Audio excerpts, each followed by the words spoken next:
Alright, hello everyone. Today, I would like to talk about Spiderman, one of the most important Splatoon 3 specials, one of the best ever designed. Now, I think it could be very important in saving competitive Splatoon 3, or saving's a bit dramatic, but you know.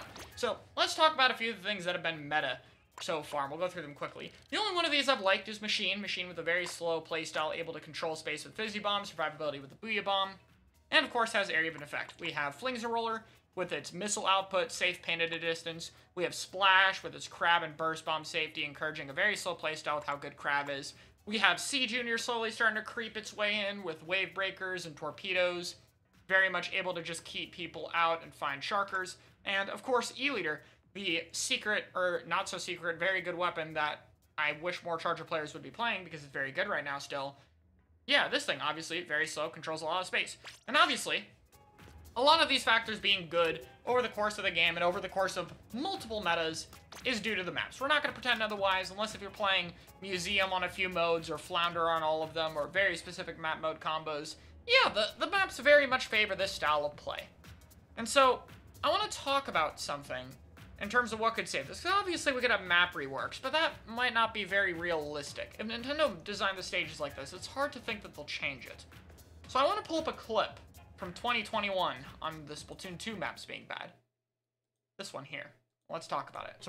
So I'm happy to have it back. Instead, I actually want to talk a little bit about Zipcaster. A good movement special can really increase the feel of the stage, and while we've seen this a little bit with Inkjet, Zipcaster seems to be this option to perfection. I mean, just look at it being shown off in Museum. That is no coincidence. You can see how that option allows you to zip across the map, giving you even more options to approach or make plays happen. While a lot of Splatoon 2's displacement specials end up hurting how the game feels, I think in Splatoon 3's case, some of the specials really seem to enhance it, and I hope it's a trend we continue to see more of as we learn a lot more about the game.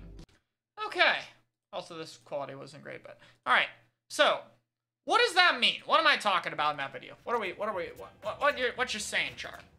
So what I'm saying is, Zipcaster, it was an extension of Inkjet, because back then we had Splatoon 2.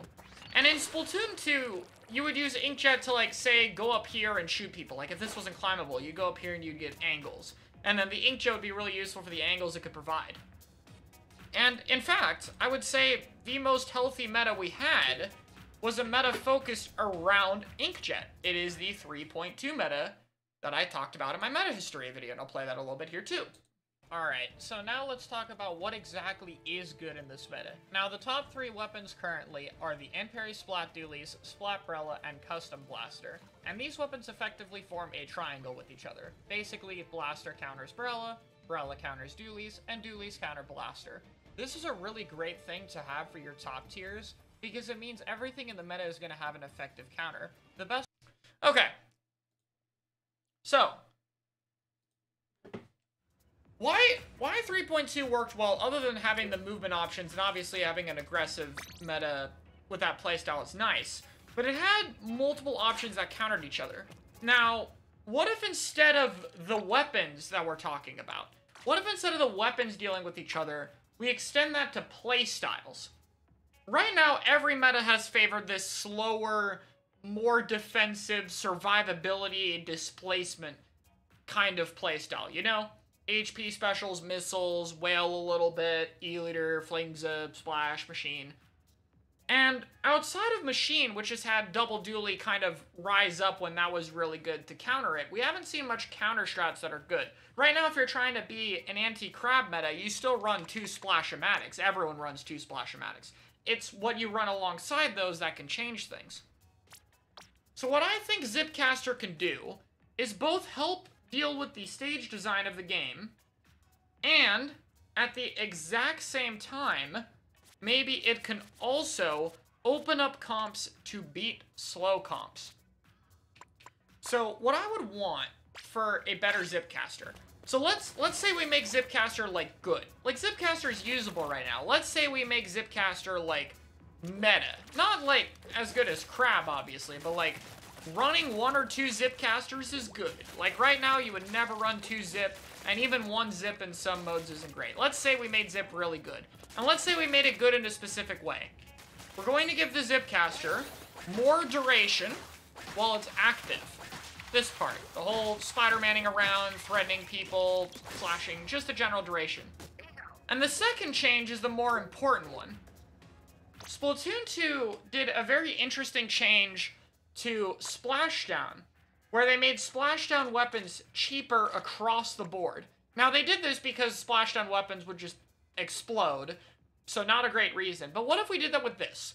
What if Octobush was 180, Stamper 180, Luna and Carbon are already here, and Bucket are already here. But what if these two are 180? And what if we released other zip weapons? Like, what if we put Splash in the game? Like the Neo Splash, and the Neo Splash would be 180. Like, that would be a good zip weapon. So let's say Neo Splash at 180p. Let's say Squiffer at 180p. Let's say Tetra at 180p. Range Blaster at 180p. Like there. Let's put in like another half of the Zipcaster options and then make them cheaper. And so what this means is, like, let's say I'm playing Octobush, you know? And let's say we're dealing with E-Liter specifically, you know?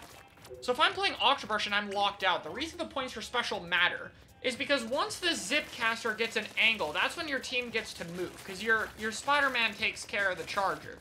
So if you can get Spider-Man faster, these comps get to push in faster. So like you get to do this sooner, and then go bully the E-Liter or whatever.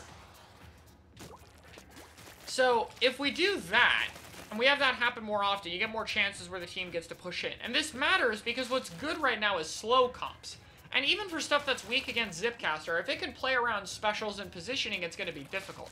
So you need a lot of chances where something can push in. And I think right now, Octobush right here is actually the best candidate. Because Octobush is the only Zipcaster weapon that's good at killing and has a bomb. Nothing else is like good at killing, good at painting, and has a bomb. If we look at these. Doesn't paint, doesn't paint, doesn't paint, and doesn't have a bomb, doesn't kill well. This would be the main zip weapon you would invest into. This would be Octobush. But that's why if you added stuff like Splash, or stuff like Dooley, those would also work. Like if they did an end parry with curling zip, I could see them doing that. Now, my issue with this before, and the reason I haven't really vouched for this sooner, is I thought, okay, what about stuff that doesn't like dive? What about backlines? Can backlines effectively fight Zip? Is Zip balanced well to where backlines can fight them? And after 4 months of playing the game and watching it, I think, yes.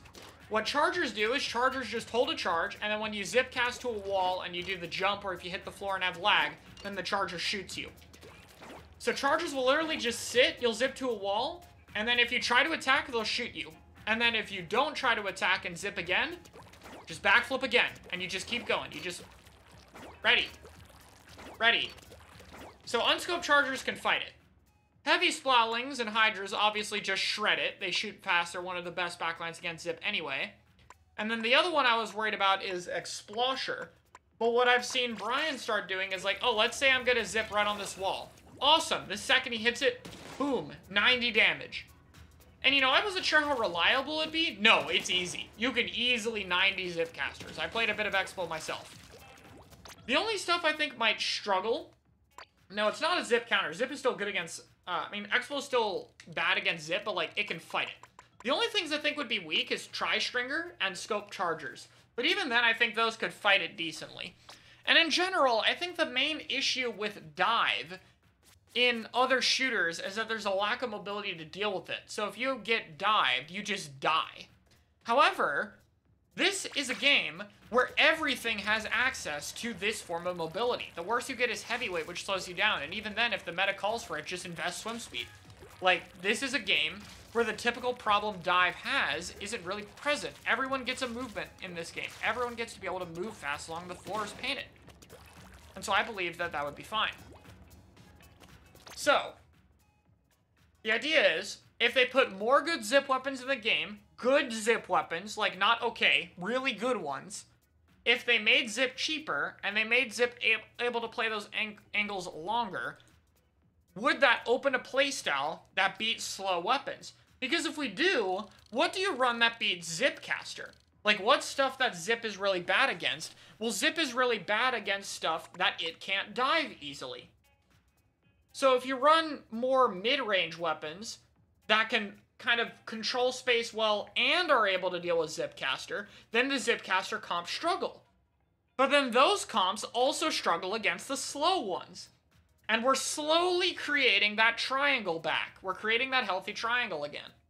Yeah, Flingza is also a problem for Zip. But if you had multiple Zip, I think you could still dive a Flingza. You would have to do like 2 Zip or have a really good Zip weapon. But yeah, Flingza would be the main thing you would use. But still, that's the idea. It's not just make Zip good because Zip good for the game. Like, yeah, Zip comps would be fun, but Zip comps should still not be the only comps. Zip comps would be weak to a different comp. That would be weak to slow comps. That would be weak to Zip. We want that kind of triangle, and then other comps can kind of find their way in. Right now, what we have is your good Zipcaster, but can't get it quite enough. You have your fighting Zipcaster that struggles with output. And I know they could do 170, but I'm a bit iffy on them going to 170. And then you have your Zipcaster that's good at breaking objects. So, like, if Crab is good or Booyah is good, then you'll see Stamper Zips. But if you're more diving an E-liter, you pick one of these. Or even V-Carbon, if they made V-Carbon really cheaper, could work. So, that's my idea. And I think there's precedent to believe that Nintendo might be interested in it, purely because they have already buffed and looked at Zipcaster. Zipcaster was in nowhere near as bad a spot as Reef Slider and Vacuum. And they buffed it anyway. And they didn't touch stuff like Stamp. So I believe there is a preference to the special. But it depends what they want to do. But overall, I think Zip is healthy. I think it is a faster, easier answer without drastically changing the map design. And I think it could lead to what we need, which is more playstyle options being good than just slow ones. And that might be a good long-term answer, because what we've seen long-term with Splatoon 3 is survivability, displacement, and slow playstyles are very good. And while that's fine, you know, they could make those worse, but not too much worse, they can stay good, there needs to be other playstyles available. And I believe Zipcaster might be the gateway to enabling that, and then being able to enable even more if it works. Let me know what you guys think.